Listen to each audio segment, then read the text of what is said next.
आप सबको जय यीशु की। प्रभु का अनुग्रह जो हमारे साथ है उसके लिए मैं प्रभु का धन्यवाद करता हूँ। आज जो हम बात करने वाले हैं एक ऐसी चीज़ के बारे में हम बात करने वाले हैं जिसके बारे में बाइबल हमें ज़्यादा जानकारी नहीं देती। लेवावस्था 8 अध्याय और उसकी 8 आयत। लेवावस्था 8 का 8 देखिए, बाइबल वहां पे क्या कहती है। बाइबल कहती है, और उसने चपरास लगाकर चपरास में उरीम और तुम्मीम रख दिए। बस इतना ही कहते हैं। छठी आयत से अगर हम इसको पढ़ें, 8 का 6 से अगर मैं पढ़ूं तो लिखा है, फिर मूसा ने हारून और उसके पुत्रों को समीप ले जाकर जल से नहलाया। तब उसने उनको अंगरखा पहनाया और कटीबंद लपेटकर बागा पहना दिया और एपोद लगाकर एपोद के काढ़े हुए पट्टे से एपोद को बांधकर कस दिया। और उसने चपरास लगाकर चपरास में उरीम और तुम्मीम रख दिए। तब उसने उनके सिर पर पगड़ी बांधकर पगड़ी के सामने सोने के टीके को अर्थात पवित्र मुकुट को लगाया, जिस प्रकार यहोवा ने मूसा को आज्ञा दी थी। यानी यहाँ पे बात हो रही है याजक की वर्दी के बारे में।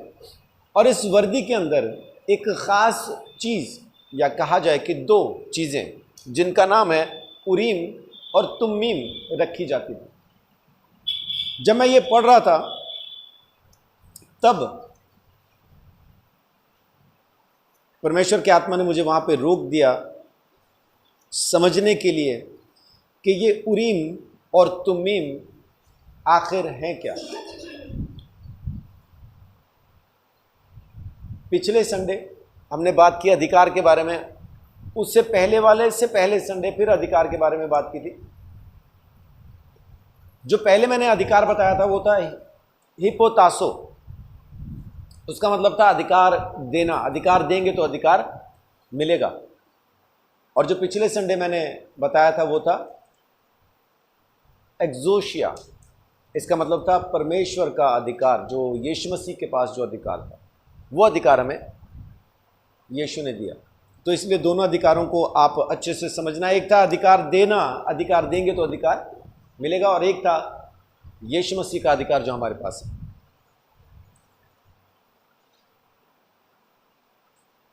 पहले उरीम के बारे में देखते हैं कि उरीम क्या है।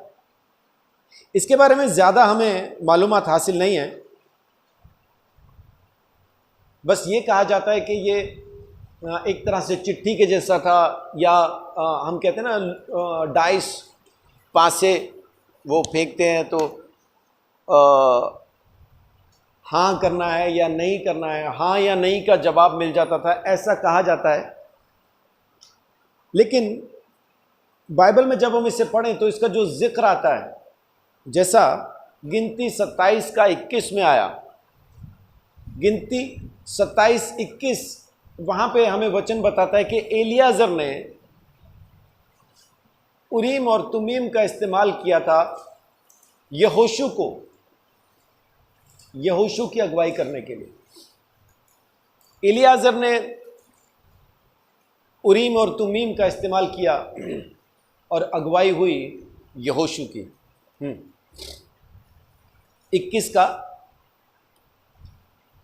27 का 21। और वह एलियाजर याजक के सामने खड़ा हुआ करे, और एलियाजर उसके लिए यहोवा से उरीम की आज्ञा पूछा करे, और वह इस्राएलियों की सारी मंडली समेत उसके कहने से जाया करे और उसी के कहने से लौट भी आया करे। तो उरीम यहाँ पे बता रहे हैं, उरीम का इस्तेमाल किस लिए वहाँ पे हो रहा था, ताकि यहोशू जाया करे उसकी आज्ञा के मुताबिक, और उसी की आज्ञा के मुताबिक वापस भी आ जाया करे। लेकिन पहला शमूएल 28 अध्याय में जब आप देखते हैं, पहला शमूएल 28 अध्याय के अंदर वहाँ पे जो शाऊल है वो जानना चाहता है लेकिन उसको पता नहीं चल रहा। 28:6 जब आप पढ़ते हैं तो वहां पे लिखा है कि परमेश्वर ने उसको किसी भी तरह से जवाब नहीं दिया, उरीम के द्वारा भी जवाब नहीं दिया। क्या लिखा वहां? जब शाऊल ने यहोवा से पूछा, तब यहोवा ने ना तो स्वप्न के द्वारा उसे उत्तर दिया और ना उरीम के द्वारा और ना भविष्यद्वक्ताओं के द्वारा। इसका मतलब है कि ये ऐसे पासे नहीं थे कि जो फेंका जाए तो हाँ या ना का जवाब मिल ही जाएगा। ये कुछ ऐसी चीज थी जिससे परमेश्वर की अगुवाई होती थी, कुछ ऐसा था जिसके द्वारा परमेश्वर बात करता था। अगर पासे फेंके जाते होते तो पासा फेंको तो या तो हाँ या तो ना, कुछ तो आएगा ही। चिट्ठी डालो तो हाँ या ना, कुछ तो आएगा ही। लेकिन शाऊल के लिए वहां कोई जवाब नहीं आया। इसका मतलब ये कोई ऐसा पासा नहीं था जो फेंका जाए तो हाँ या ना का जवाब दे। ये परमेश्वर की अगुवाई थी, है ना। परमेश्वर बात करता था इसके द्वारा। कैसे नहीं मालूम, क्योंकि हमें नहीं मालूम कि उरीम क्या चीज थी। लेकिन उरीम को मूसा की आशीष माना गया है कि ये मूसा की आशीष है जो लेवियों को, याजकों को दे दी गई। व्यवस्था विवरण 33 अध्याय उसकी 8 आयत, ये मूसा की आशीष है।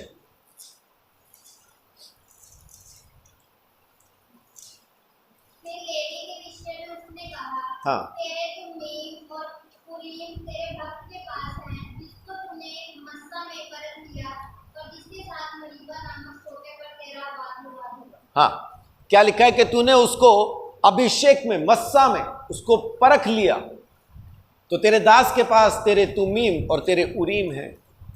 वो लेवियों को दे दिए गए, आगे हारून को दे दिए गए, उसके खानदान को दिए गए जब उनकी वर्दी बनाई गई। जैसा हमने अभी पढ़ा कि जब वर्दी बनाई गई, व्यवस्था 8 अध्याय के अंदर तो लिखा है कि वो अपने उरीम और तुमीम भी अपने चपरास में, उस वर्दी पे जो बांधा जाता है कपड़ा, उसके अंदर उसको रखें। वर्दी का हिस्सा बना दिया गया।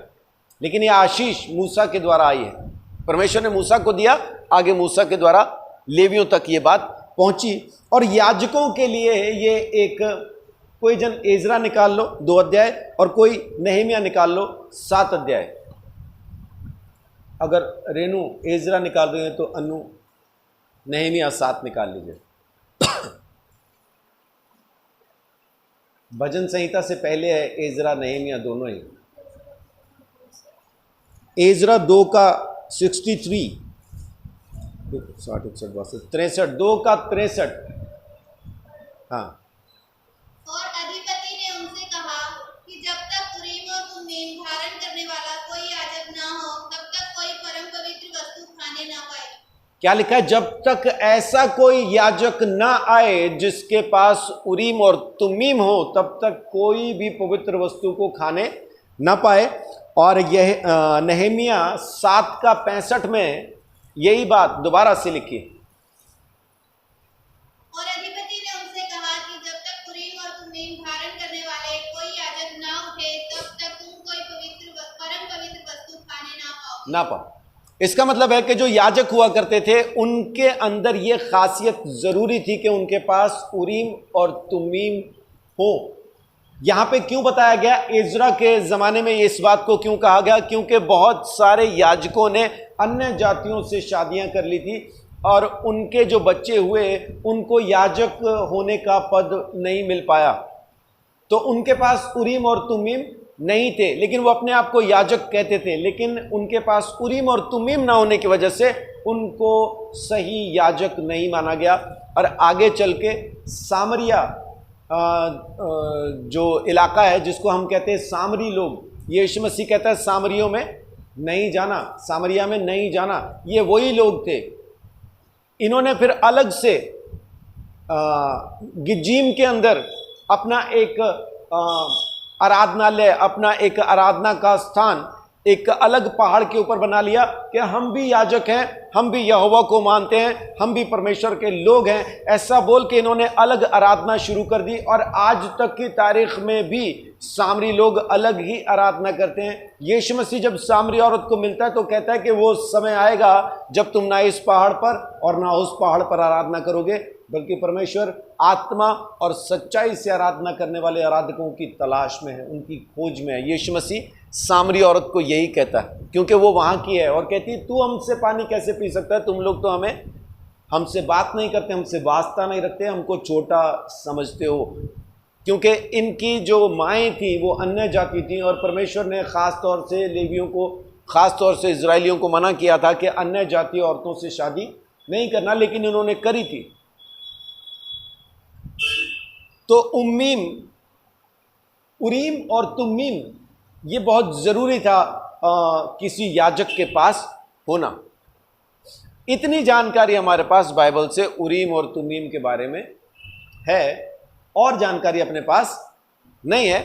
लेकिन हम इस शब्द को समझ के देखते हैं कि इस शब्द का आखिर मतलब क्या है और किस तरह से हम इसको समझ सकते हैं। तो पहले उरीम से शुरू करते हैं।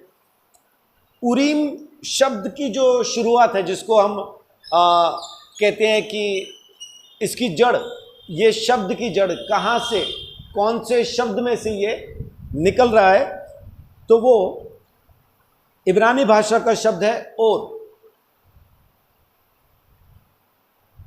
OWR करके उसमें लिखा है, और करके है ना, अगर इंग्लिश में कहें तो ORE। इसका मतलब है प्रकाशमान, रोशनी, लाइट, आग, चमक, इसको ऐसा समझ सकते हैं आप।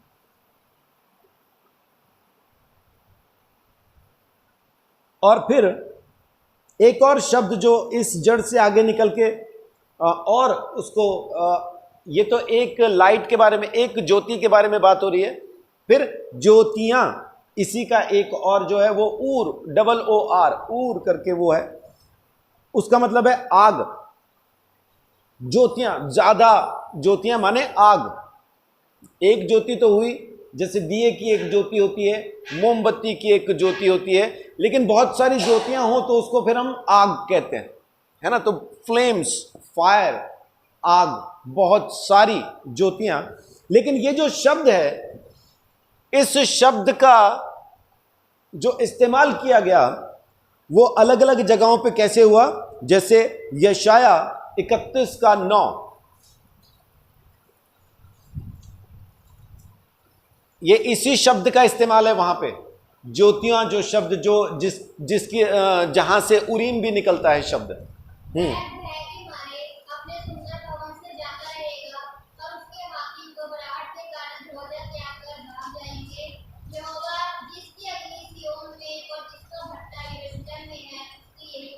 इसका मतलब जो परमेश्वर के आग की, जो परमेश्वर के जो गुस्से की जो आग है, वो उसके लिए ये शब्द इस्तेमाल हुआ है ना। परमेश्वर की आग, उसका भट्टा। तो ये दूसरा जो उस शब्द में से जो शब्द ज्योति से ज्योतियां जो हुआ, तो वो शब्द परमेश्वर के गुस्से की आग के लिए इस्तेमाल किया गया। और पढ़िए यहेजकेल 5:2।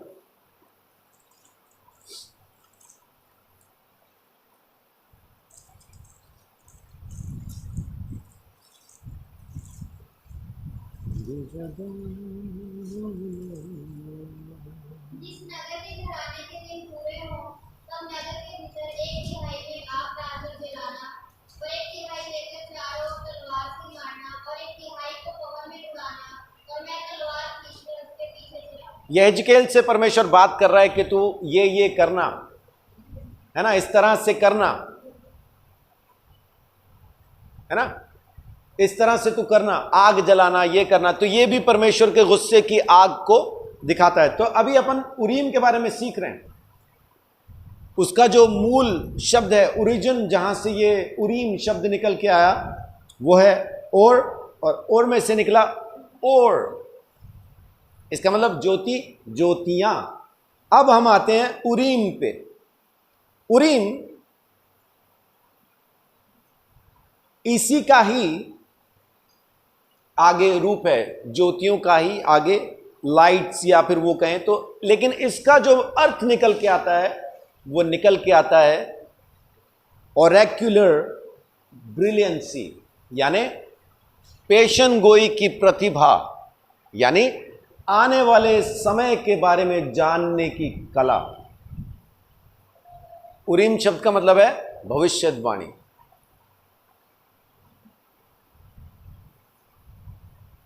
जिसमें परमेश्वर का क्रोध भी छुपा है। आने वाले समय में क्या होगा, कैसे होगा, परमेश्वर लगातार बताता है। जैसे यहेजकेल को बताया, जैसे यशाया नबी को बताया, मेरे क्रोध की आग भड़केगी और मैं ये करूंगा। वो ज्योतियां, वो अग्नि जो परमेश्वर के क्रोध की है, कब कहां कैसे होना है, इसके बारे में परमेश्वर पहले से बताता है। इसका मतलब भविष्यवाणी, आगे क्या करना है परमेश्वर हमको बताता है। ये एक याजक के अंदर उसकी वर्दी में है, उसकी प्रार्थनाओं का फल नहीं है, उसकी पवित्रता का फल नहीं है। उसकी वर्दी में परमेश्वर ने रखा है कि मैं तुझे भविष्य बताऊंगा। क्यों बताऊंगा? क्योंकि मैंने तुझे याजक नियुक्त किया है। हम में से कितने लोग आज परमेश्वर के द्वारा याजक नियुक्त किए गए? खास टेंशन की जरूरत नहीं, सब हाथ खड़ा कीजिए, सबको किया। क्योंकि बाइबल कहती है कि तुम राजपदधारी याजकों का समाज हो। आमीन। तो कितने लोग याजक हैं आज? आमीन। तो आने वाले समय के बारे में किससे बात करेगा प्रभु? किससे? हमसे नहीं करेगा, मुझसे करेगा। किससे करेगा? मुझसे। हमसे नहीं अंजुमन, मुझसे। हम में तो मैं और आप आते हैं, तो फिर मुझसे करेगा, फिर आपसे क्यों करे? मैंने नहीं बोला, मैं कभी नहीं बोलता कि हमसे, मैं कहता हूं मुझसे करेगा। किससे करेगा? मुझसे, हमसे नहीं। यीशु मसीह किसके लिए मरा? मेरे लिए, हमारे लिए नहीं मरा। मैं और मेरी बीवी, वो हमारे लिए नहीं मरा। मैंने विश्वास किया तो मेरे लिए मरा, अगर वो करेंगी तो उनके लिए मरा। यीशु मसीह कभी झुंड के लिए नहीं मरा, वो एक एक के लिए मरा। यीशु मसीह किसके लिए मुर्दों में से जी उठा? मेरे लिए। किसको उसने कहा कि मैं जाके पवित्र आत्मा भेजूंगा? मुझे कहा। किसके लिए भेजी? मेरे लिए। आज भविष्यवाणी की बात जब वो करता है तो किससे बात करेगा? मुझसे करेगा। ये याजकों की वर्दी के अंदर एक खास गुण है। ये मूसा की आशीष है, याजकों की पहचान है। पौलुस कहता है कि भविष्यवाणी के लिए तुम कोशिश करो। मैं चाहता हूं सब भविष्यवाणी करें, पौलुस कहता है ना। बहुत से लोग आके कहते हैं नहीं नहीं, भविष्यवाणी नहीं करना, भविष्यवाणी कुछ नहीं है, ये झूठ है, ये है, ये वो है। जिस बाइबल को मैं पढ़ता हूं वो 80% से ज्यादा केवल भविष्यवाणी है। पुराने नियम में भी जो लिखा आने वाले समय में ये होगा, यहेजकेल को बताया, यशाया को बताया, दानियल को बताया, सबको बताया, और वो हुआ। कुछ बातें पूरी हो चुकी। प्रभु यीशु मसीह के दोबारा जो दूसरा आगमन है, बस उसकी दूसरे आगमन की भविष्यवाणियां बाकी रह गई हैं, बाकी सब पूरी हो चुकी। तो उरीम का मतलब क्या है? पेशन गोई की प्रतिभा, यानी आगे क्या होगा उसको जानने की कला। परमेश्वर बताता, हम अपनी तरफ से नहीं सीख सकते ये कला। ये हमने अपनी तरफ से नहीं कमाई, परमेश्वर ने वरदान में दी। चलिए आगे इसको भी मैं आपको बताऊंगा। दूसरा जो एक यंत्र या दूसरी एक और जो चीज याजक के पास होनी चाहिए थी, वो था तुम्मीम। तुम्मीम जो शब्द है, उसकी जो जड़ है वो कौन से शब्द में से निकल के आया? वो है टाओमाम।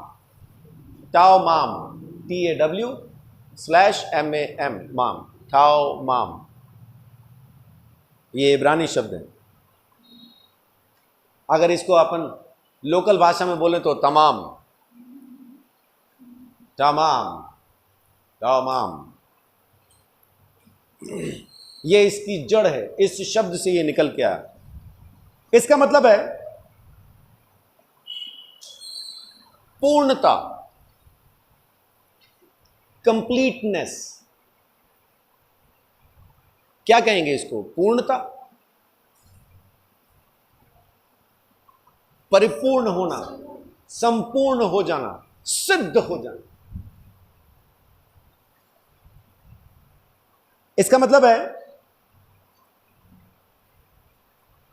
ये शब्द जिसमें से तुमीम शब्द निकला, इसकी जड़ का मतलब है किसी चीज का पूरा होना। जैसे भाषण का खत्म होना, आप लोग इंतजार कर रहे हैं कब ये भाषण खत्म होगा और हम घर जाएंगे, हैं? इसकी जो जड़ है कंप्लीट होना, खत्म होना, पूरा होना, यहां से निकलता है। ये तमाम का मतलब है कंप्लीट, पूरा, खत्म। इसको देखिए ये कहां कहां पे इस्तेमाल हुआ। व्यवस्था विवरण 31 का 30 में इस शब्द का इस्तेमाल हुआ।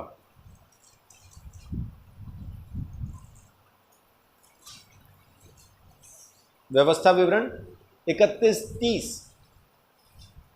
तब मूसा ने इस्राएल की सारी सभा को इस गीत के वचन आदि से अंत तक कह सुनाए। आदि से अंत तक, यानी उसका भाषण यहां पे खत्म होता है, उसका गीत यहां पे खत्म होता है। किसी भवन के निर्माण का पूरा होना। पहला राजा 6 का 22, पहला राजा 6:22। मैं आपको ये सब क्यों बता रहा हूं? ताकि आपको समझ में आए कि हम तुमीम शब्द का मतलब क्या है, उसको समझ पाए।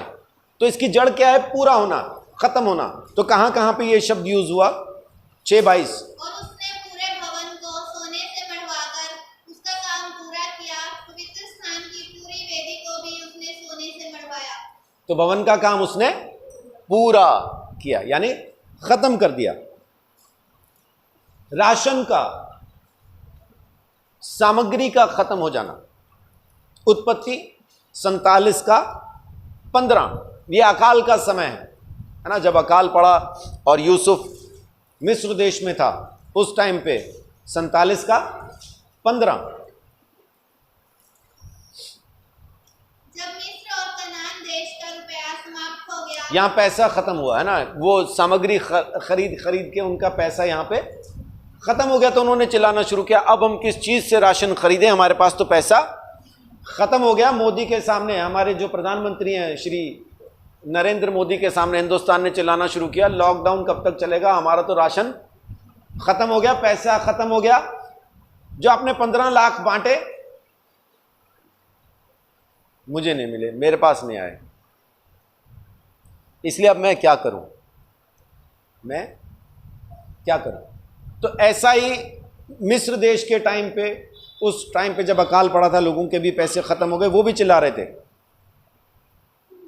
या किसी को तबाह करना हो तो उसको पूरी तरह से तबाह कर दिया। गिनती 14 का 33, गिनती 14:33। और जब तक तुम्हारे शव जंगल में ना गल जाएं, तब तक अर्थात 40 वर्ष तक तुम्हारे बाल बच्चे जंगल में तुम्हारे व्यभिचार का फल भोगते हुए चरवाही करते रहेंगे। परमेश्वर ने कहा तुम्हारे जो शव हैं जब तक पूरी तरह से जंगल में तबाह नहीं हो जाएंगे, सड़ नहीं जाएंगे, खत्म नहीं हो जाएंगे, तब तक तुम्हारे बच्चे ऐसा ही तुम्हारे व्यभिचार का दंड सहते रहेंगे। तो इनको पूरी तरह से तबाह करना, यानी पूरी तरह से जब तक खत्म नहीं हो जाएंगे तुम्हारे शव तब तक यही होगा। या कोई निर्धारित टाइम हो, स्पेसिफिक कोई समय हो, उसका पूरा हो जाना। व्यवस्था विवरण 34 का 8।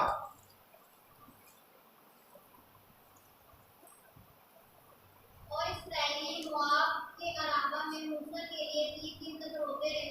तब मूसा के लिए रोने और विलाप करने के लिए, हाँ, कितने दिन पूरे हुए? 30 दिन, है ना, एक खास समय है। मूसा मरा तो लोग कितने दिन तक रोते रहे? 30 दिन। 34 का 8 में लिखा है, व्यवस्था विवरण 34:8। तो इसका मतलब है पूरा होना।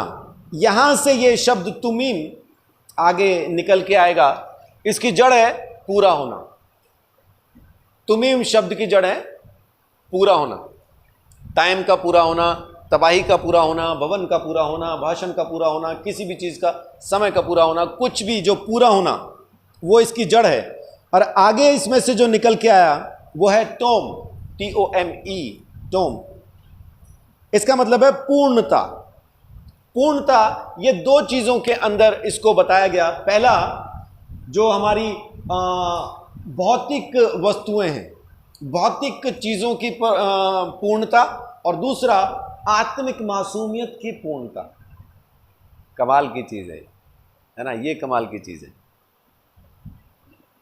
आत्मिक मासूमियत, आत्मिक निर्दोषता। कहते हैं ना, इसको छोड़ दो, ये मासूम है। मासूम है का मतलब वो नहीं कि ये बहुत क्यूट है या प्यारा है। इसको छोड़ दो, ये निर्दोष है, इसने कुछ नहीं किया। तो आत्मिक निर्दोषता, आत्मिक मासूमियत। मासूम बोलने से ना अपने को एक छोटा सा बच्चा, प्यारा सा, क्यूट सा वैसा लगता है, वैसा नहीं है। मासूम का मतलब है निर्दोष। इसको फांसी नहीं दो, ये मासूम है, इसने कुछ नहीं किया। इसको फांसी मत दो, ये निर्दोष है, इसने कुछ नहीं किया। अब ये कमाल की चीज है कि ये पैसे की भी पूर्णता है और आत्मिक निर्दोषता की भी पूर्णता है। इस शब्द का ये मतलब है। इसका मतलब है पूरा ईमानदार, सिद्ध या सिद्धता या सादगी, यानी इसके अंदर किसी भी तरह की कोई कुटिलता नहीं है। ये पूरा ईमानदार है, पूरा सिद्ध है, पूरा सादगी से भरा हुआ इंसान है ना। ये उसमें से स्पिरिचुअल इनोसेंस वो रहेगा, है ना। तो वहां से ये निकल के आया। अब पूरा, ये जो शब्द है ये कहां कहां पे इस्तेमाल हुआ? अय्यूब 21 का 23, वहां पे लिखा है कि वो पूरे बल और पूरे उसमें रह के कोई जीता है और मर जाता है। 21 का 23। कोई तो अपने पूरे बल में बड़े चैन और सुख से रहकर मर जाता है। हाँ, ये संपन्नता के बारे में आया ना, संपूर्णता के बारे में। यानी कोई तो अपने पूरे बल में, यानी बीमार भी नहीं हुआ, तंदुरुस्त रहा, एकदम हट्टा कट्टा भैंसे के जैसा, और खाता पीता पूरा मौज करता हुआ आराम से मर गया। उसको कुछ भी तकलीफ नहीं हुई, ना तो उसको पैसे की कोई समस्या हुई, ना शरीर में कोई बीमारी हुई। आराम से खाता पीता पूरी तरह से ऐश में रहता हुआ वो मर गया। ये शब्द यहाँ पे इस्तेमाल हुआ, ये मैं आपको बताना चाह रहा हूँ। आयतों को ये ना समझने की कोशिश करना कि इस आयत का तो इस प्रचार से कोई लेन देन नहीं, खाली अपन शब्द समझ रहे हैं, क्योंकि अपने पास तुमीम शब्द का कोई ज्यादा जानकारी नहीं है। तो ये शब्द कहां कहां पे इस्तेमाल हुए, वहां से इस्तेमाल, उस जानकारी को इकट्ठा करके फिर हम आखिर में तुमीम को समझ पाएंगे। तुमीम का अर्थ ये होता है। तो यहां पूरे बल और पूरी उसकी यहां पे बात लिखी है। देखिए दूसरा शमूएल 15 का 11,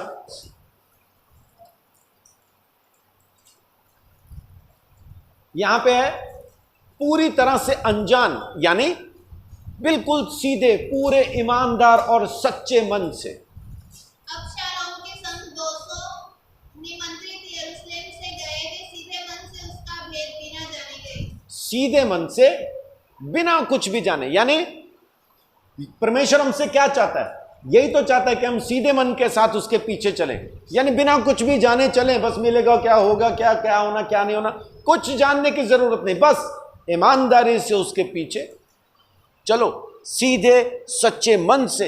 यीशु मसीह ने प्रचार क्या किया? मन फिराओ क्योंकि स्वर्ग का राज्य नजदीक है। तो सच्चे मन से, सीधे साफ मन से। पहला शमूएल 15 का 11 के अंदर आपको यह पढ़ने को मिलता है कि वो सीधे साफ मन से।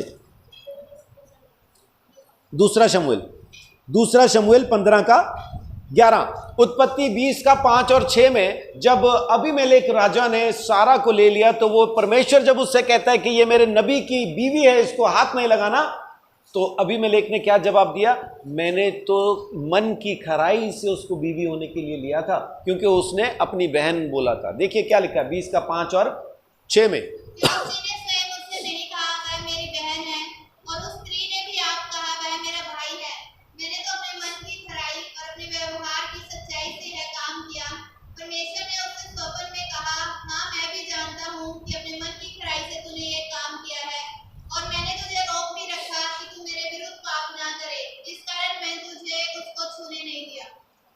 यहां पे परमेश्वर भी कह रहा है मैं जानता हूं तूने मन की खराई से यह काम किया है। अब मन की खराई आपको बचा के भी रखती है, जैसे इस राजा को बचाया परमेश्वर ने। इसको अबीमेलेक को सारा को बीवी होने के लिए लेने के लिए मार नहीं दिया। तूने मेरे नबी की बीवी को अपनी बीवी बनाया, मैं तुझे खत्म करता हूं बोल के खत्म नहीं कर दिया। खत्म ना करने का कारण क्या था?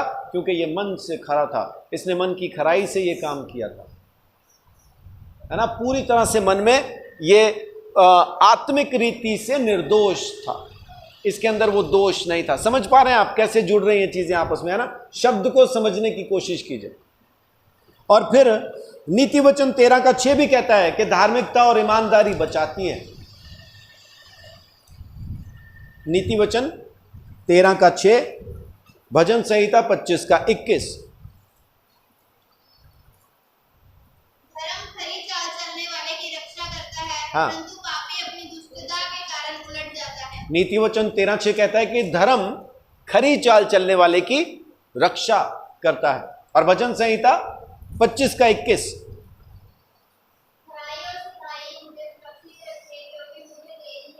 आमीन। खराई और सिधाई मुझे सुरक्षित रखे। इसका मतलब जब हम परमेश्वर के सामने सीधे मन से चलते हैं तो ये सिधाई, ये खराई, ये ईमानदारी, आत्मिक निर्दोषता हमें दंड से बचाती है, नाश होने से बचाती है। ये उसमें से निकले, उसकी जड़ में से निकले शब्द का दूसरे शब्द का अर्थ है। तो आइए अब तीसरा और अपना आखिरी शब्द जो है तुम्मीम, वो देखते हैं उसका मतलब फिर क्या है। इसकी जड़ कहां से शुरू हुआ? पूरा होना से, पूरा, खत्म। और आगे इसकी जड़ में क्या मिला? आगे उसमें से और क्या शब्द निकला? पूरा किस चीज में? ईमानदारी में। पूरा किस में? सिधाई में। पूरा किस में? खराई में। पूरा किस में? पैसे में, धन दौलत में, बल में, ताकत में, सब जगह पे पूरा। यानी शारीरिक रीति से भी पूरा, आर्थिक रीति से भी पूरा और आत्मिक रीति से भी पूरा। निर्दोष, अमीर, बलवान, पूरा। अब आता है शब्द तुम्मीम। तुम्मीम जो है, वो जो अभी हमने शब्द देखा उसका बहुवचन है, यानी वो था सिद्ध, तो यह सिद्धताएं। खराई तो खराइयां, यानी वो पूरा है किसमें? सिद्धताओं में, खराइयों में, पूरी तरह से ईमानदारियों में। अब इसका मतलब है कि याजक की पोशाक में बहुत सारी जो खासियत थी, उसमें एक खासियत ये भी थी। इसका मतलब है पूरी तरह से ईमानदार, या इसको अगर मोटा मोटा कहा जाए तो पूर्ण सत्य। याजक की वर्दी में दो चीजें रहेंगी। पहला, वो रोशनी जिसमें हमें परमेश्वर की आने वाली बातें दिखाई देंगी। यीशु मसीह ने कहा तुम जगत की रोशनी हो। और दूसरी चीज तुम्मीम, जिसमें हम पूरी तरह से सिद्ध, पूरी तरह से पवित्र, पूरी तरह से खरे हो जाते हैं। ये दोनों चीजें हमने कमाई नहीं, ये दी किसको गई? सबसे पहले मूसा को, और आगे उसके भाई को, हारून को। जब वो याजक होता है तो मूसा को कह दिया उरीम और तुमीम अब उसकी पोशाक में रख दे। आज के बाद याजकों के लिए ये इस्तेमाल की जाएंगी। आमीन। अभी एक बार देखें तो हारून कितना पवित्र, कितना अच्छा आदमी रहा होगा कि जिसके साथ परमेश्वर ने इस तरह से बात की, है ना। हारून ने तो कभी कोई गलती नहीं की होगी ना जिंदगी में। एक बार देखते हैं हारून कौन? हारून वो जब मूसा 40 दिन के लिए पहाड़ पे गया तो नीचे मूर्ति का बनाने वाला हारून है।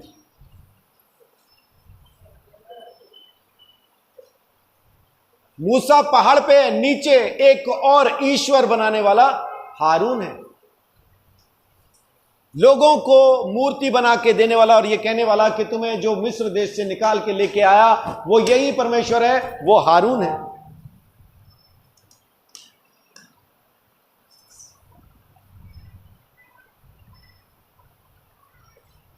जिसने खुद परमेश्वर के हाथ की लिखी हुई आज्ञा को तोड़ा। परमेश्वर ने कहा तुम कोई मूर्ति, कोई तस्वीर न बनाना, अपने हाथ से मूर्ति बना के उसकी आराधना करने वाला ये पापी आज पाप माफ करने वाला बन गया।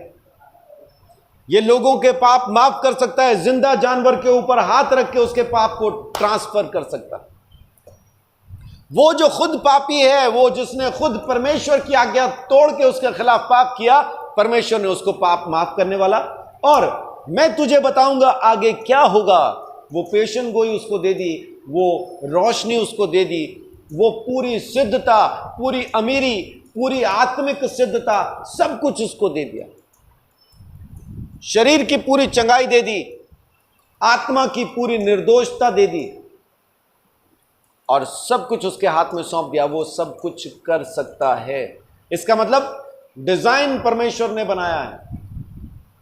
जो पोशाक है उसका डिजाइन परमेश्वर ने बनाया है। आपको खाली वो पोशाक पहननी है और पहनाता भी परमेश्वर खुद है। आमीन। जकरिया नबी की किताब 3 अध्याय, जब उसको 1 से लेकर 7 तक आप पढ़ते, वहां पे एक कहानी है।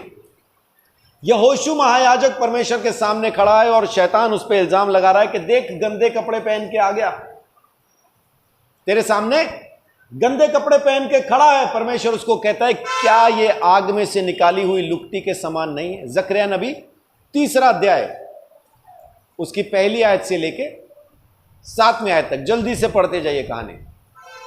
फिर उसने यहोशू महायाजक को यहोवा के दूत के सामने खड़ा हुआ मुझे दिखाया जी। और शैतान उसकी दाहिनी और उसका विरोध करने को खड़ा था। तब यहोवा ने शैतान से कहा, हे यहोवा, हे शैतान, यहोवा तुझको भुड़के, यहोवा जो यरूशलेम को अपना लेता है वही तुझे भुड़के। क्या यह आग से निकाली हुई लुकटी सी नहीं है? उस समय यहोशू तो दूत के सामने मैला वस्त्र पहने हुए खड़ा था। मैला वस्त्र पहने खड़ा था। तब दूत ने उनसे जो सामने खड़े थे कहा, इसके ये मैले वस्त्र उतारो। फिर उसने उनसे कहा, देख मैंने तेरा अधर्म दूर किया है। क्या दूर कर दिया? मैले कपड़े उतारने का मतलब क्या है? मैंने क्या किया? तेरा अधर्म दूर कर दिया। लेकिन बहुत से लोग आज भी आके आपको कहेंगे नहीं नहीं, ये अधर्म तो आपको खुद दूर करना है, इस अधर्म को आपको दूर करना है। इफिसियों 4 अध्याय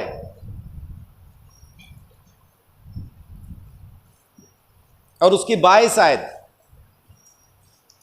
कि तुम पिछले चाल चलन के पुराने मनुष्यत्व को जो भरमाने वाली अभिलाषाओं के अनुसार भ्रष्ट होता जाता है उतार डालो। उतार डालो। बाइबल साफ कहती है क्या करो? उतार डालो। और कुलुसियों 3:9,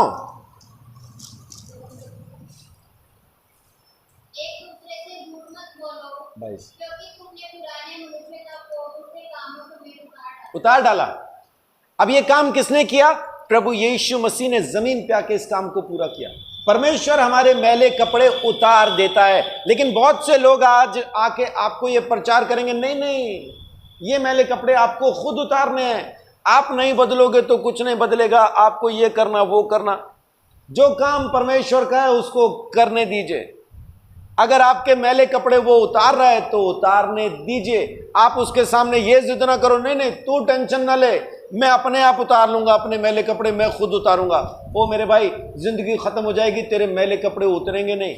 उसके बाद अंजू बहन आग की झील में जाने से बच गई, तेरे को कोई बचा नहीं पाएगा, क्योंकि तू खुद अपने धर्म से, अपने कर्म से अपने मैले कपड़ों को उतारना चाहता है। शैतान वहां खड़ा होकर बता ही रहा है, गंदे कपड़े पहन के खड़ा है। परमेश्वर ने दूत को कहा उतार डाल इसके कपड़े।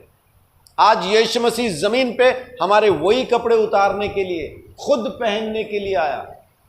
प्रभु यीशु मसीह के सारे कपड़े वहां पे, तमाम कपड़े उतार दिए गए ताकि हम पहचान सकें कि पुराना मनुष्यत्व इसी तरह से बिना कपड़ों के सारे कपड़े उतार दिए गए हैं। अब नए कपड़े जो पहनेंगे वो भी प्रभु यीशु मसीह हमें पहनाएगा, परमेश्वर हमें पहनाएगा। आमीन। उसके बाद क्या हुआ वहां पे? यहोशू के साथ क्या हुआ? यहोशू महायाजक के साथ कौन से वाले वस्त्र? सुंदर वस्त्र पहना देता हूं। आप लेव्यवस्था 8 अध्याय निकाल लीजिए। मैं तुझे सुंदर वस्त्र पहना देता हूं। तब मैंने कहा, इसके सिर पर एक शुद्ध पगड़ी रखी जाए। अतः उन्होंने उसके सिर पर याजक के योग्य शुद्ध पगड़ी रखी। आमीन। अभी पढ़िए 9वीं आयत, 8 का 9। तब उसने उसके सिर पर पगड़ी बांधकर हाँ। पगड़ी के समान सोने के टीके को पगड़ी के सामने सोने के टीके को अर्थात पवित्र मुकुट को लगाया, जिस प्रकार यहोवा ने मूसा को आज्ञा दी। आमीन। याजक को भी क्या पहनाई? सुंदर पगड़ी। परमेश्वर भी क्या पहनाता है? सुंदर पगड़ी। लेव्यवस्था 8 का 9, जो अभी हमने थोड़ी देर पहले पढ़ा था, 6 से 9 तक पढ़ा हमने पहले व्यवस्था विवरण। लेव्यवस्था 8 का 6 से 9 तक हमने उसको पढ़ा। यहां पे क्या लिखा? पगड़ी पहनाता हूं, याजक के योग्य है। और लेव्यवस्था के अंदर क्या बताया? परमेश्वर ने हारून को वो पगड़ी पहनाई, और न सिर्फ पगड़ी पहनाई बल्कि उस पगड़ी के सामने एक मुकुट भी पहनाया। आमीन, आमीन। ये मुकुट हम सब अपने अपने सिर पर लिए घूमते हैं, हमें नहीं दिखता, दुष्ट आत्मा को दिखता। जब दुष्ट आत्मा हमें देखती है तो वो चिल्ला के कहती है, तूने तो मुकुट पहन रखा है, इसलिए तू डरता नहीं, इसलिए तू मेरे सामने आके खड़ा हो गया, क्योंकि तुझे परमेश्वर ने मुकुट पहना रखा है। ये हमने नहीं पहना, दुष्ट आत्मा ने मुझे गवाही दी थी इस बारे में आज से कई साल पहले। उसने डंडा उठाया जिसमें दुष्ट आत्मा थी और मेरी तरफ को दौड़ी। लोग उसको रोक रहे थे, मैंने बोला टेंशन ना लो, रोको नहीं, आने दो। वो मेरे पास तक आई, मारने के लिए एक्टिंग करती रही, मार नहीं पाई, तो डंडा फेंक के बोलती है, इसीलिए तू करता है ना क्योंकि तुझे परमेश्वर ने मुकुट पहना रखा है। आमीन। ये मुकुट उतार, बोलती, फिर मैं तुझे बताती हूं। तो मैंने उस दुष्ट आत्मा को बोला, हंस के कहा, मैंने प्रभु को धन्यवाद दिया, प्रभु धन्यवाद, मुझे इस दुष्ट आत्मा ने बताया कि मैंने मुकुट, तूने मुझे मुकुट पहना रखा है। तो मैंने उस दुष्ट आत्मा को कहा, ना तो ये मुकुट मैंने पहना और ना किसी का बाप इसको उतार सकता। वो परमेश्वर ने आपको याजक बनाया है, उसने आपको अधिकार दिया है। पगड़ी का मतलब अधिकार होता है ना? पगड़ी का मतलब अधिकार होता है। आपको दर्द हो रहा है, दर्द हो रहा है तो उसको खाली इतना बोलिए, हाथ रखिए, जहां दर्द है हाथ रखिए और बोलिए, दर्द निकल यीशु के नाम से। आमीन। अभी कैसा है वो? ठीक हो गया? तो प्रभु का धन्यवाद दीजिए। टेंशन लेने का नहीं, शरीर में दर्द है उसको बोलो, निकल जा, निकल जाएगा। निकल गया ना पूरी तरह से? आज आप पहली बार चर्च में आए, है ना? आपके लिए अजीब होगा ये, अपने लिए आम हो गई ये बात, है ना? क्योंकि परमेश्वर साथ में है, वो अनुग्रह करता। इसमें कोई बहुत, मैं कोई 30 मार खाने बन गया, देखो बैठे बैठे बहन के पेट का दर्द खत्म कर दिया, ओ हालेलुया, सब मेरे पास आ जाओ, मैं चंगा करूंगा। ऐसा कुछ नहीं है। यीशु मसीह को जानने वाला हर शख्स ये चंगाई कर सकता है, हर शख्स। कोई खास अलग से पादरियों के पूंछ नहीं लगी हुई, लाइसेंस नहीं हमारे पास चंगाई का, सबको प्रभु ने दिया, बराबर दिया। ये पगड़ी सबको पहनाई, अलग से नहीं पहनाई। लेकिन कुछ लोग आएंगे, आके आपको बोलेंगे, नहीं नहीं नहीं नहीं, कपड़े आपको खुद उतारने हैं, अधर्म के काम खुद उतारने हैं, पगड़ी खुद पहनो, मेहनत करो, कमाओ, ये पगड़ी तुम्हें कमानी पड़ेगी। हाँ, हारून ने भी कमाई है ना, मूर्ति बना के। परमेश्वर के खिलाफ सबसे बड़ा पाप हारून ने किया, मूर्ति बनाई। हारून को परमेश्वर ने याजक बनाया, जिसने खुद परमेश्वर की आज्ञा तोड़ के पाप किया, परमेश्वर ने उसको सबके पाप माफ करने वाला बनाया। आज आपके साथ, मेरे साथ वही है। हम पापियों को परमेश्वर ने चुना है ताकि हमें वो अपने अनुग्रह के अंदर बना के रखे। पहना दिया उसने। अब पहनाया क्या है आज हमें? इफिसियों 4 अध्याय उसकी 24 आयत।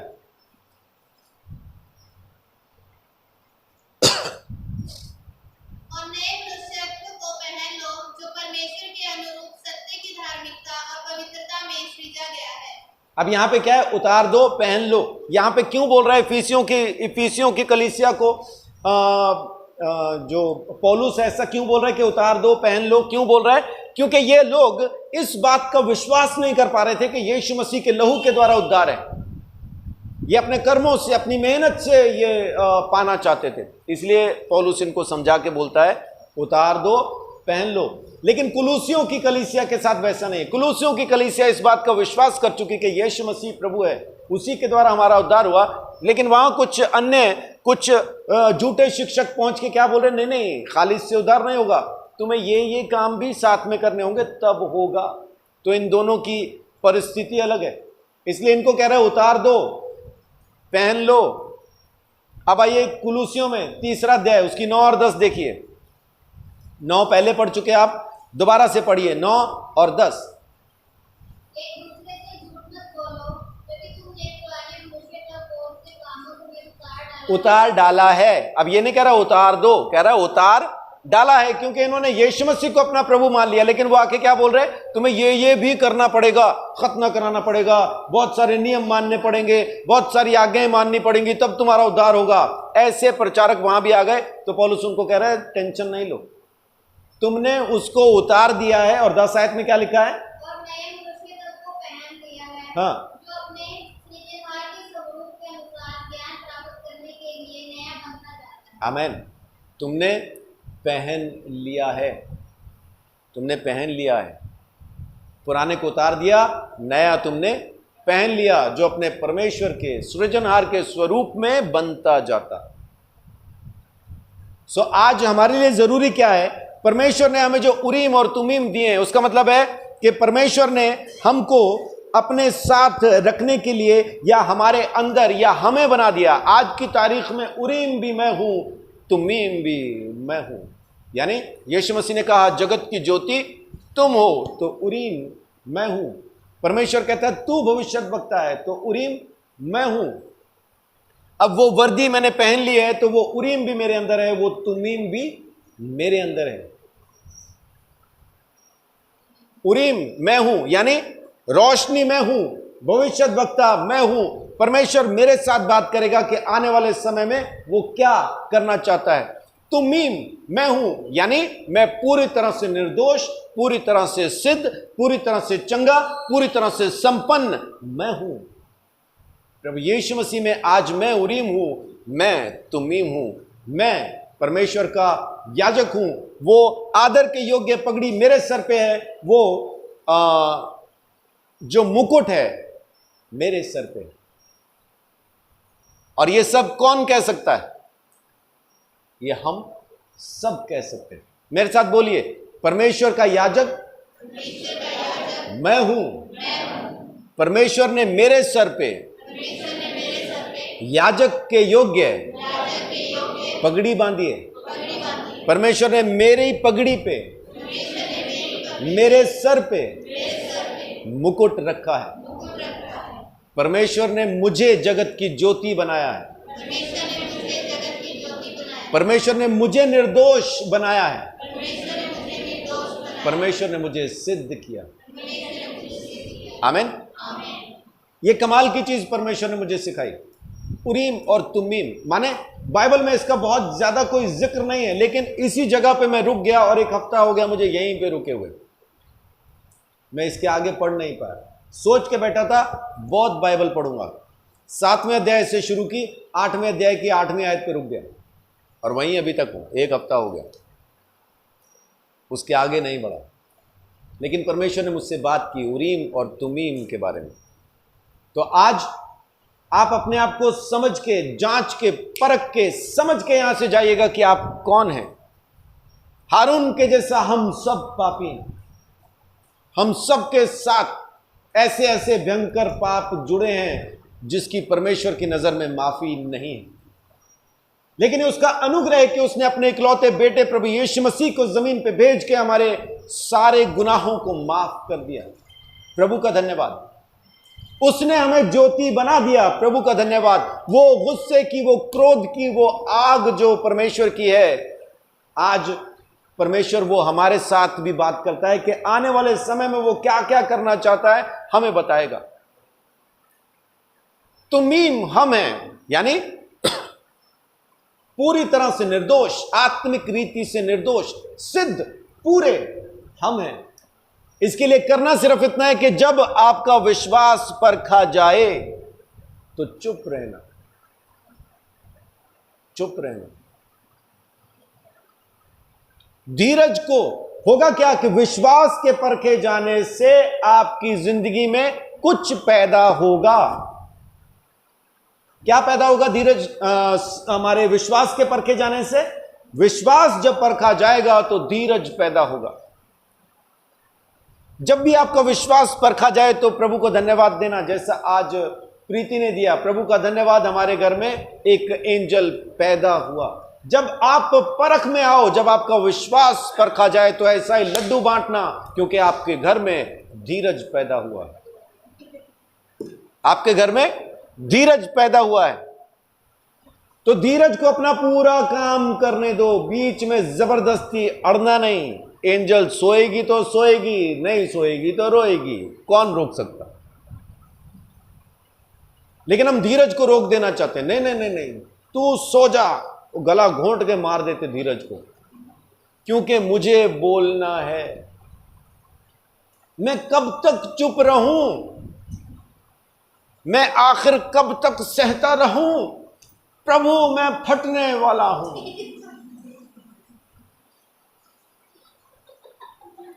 ओ परमेश्वर, मेरे ऊपर प्रेशर इतना बढ़ गया है कि मैं कभी भी फट जाऊंगा, फिर मुझे कुछ ना कहना।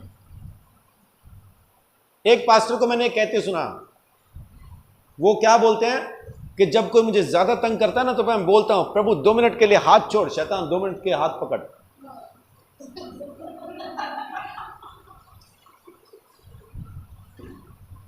मैंने बोला फिर क्या करते हैं? बोला फिर शैतान जब हाथ पकड़ता है तो फिर दे तेरे की, ले तेरे की। मैं कहा उसके बाद, कह रहा उसके बाद बोलता हूं, हट शैतान दूर हो जाए, प्रभु हाथ पकड़ना, माफ करना।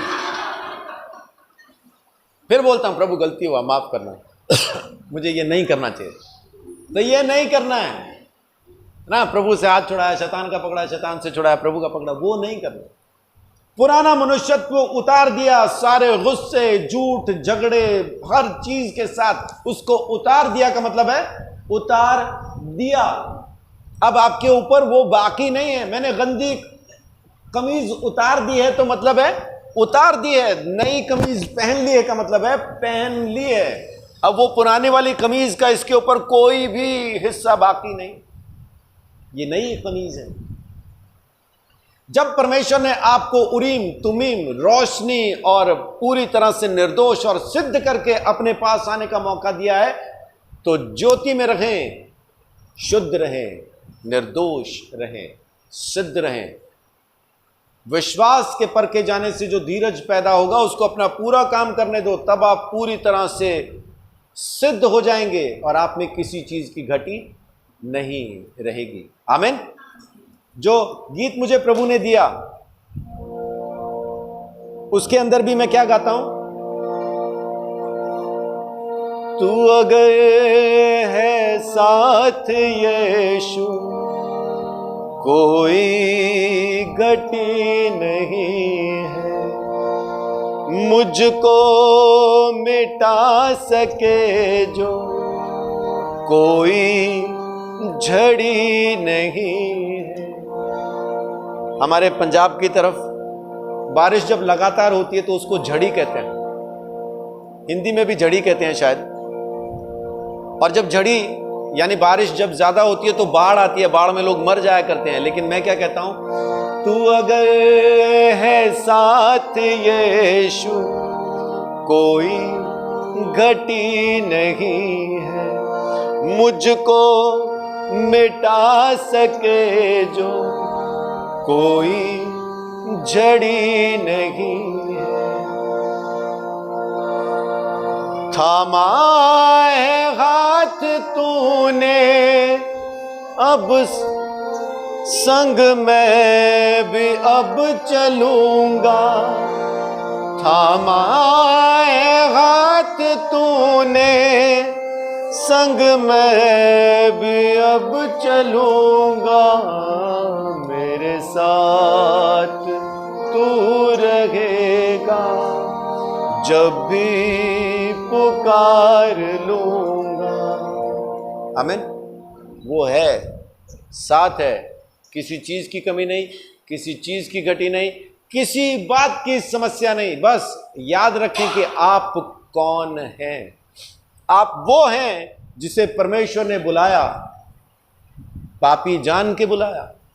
मालूम था हम पापी हैं।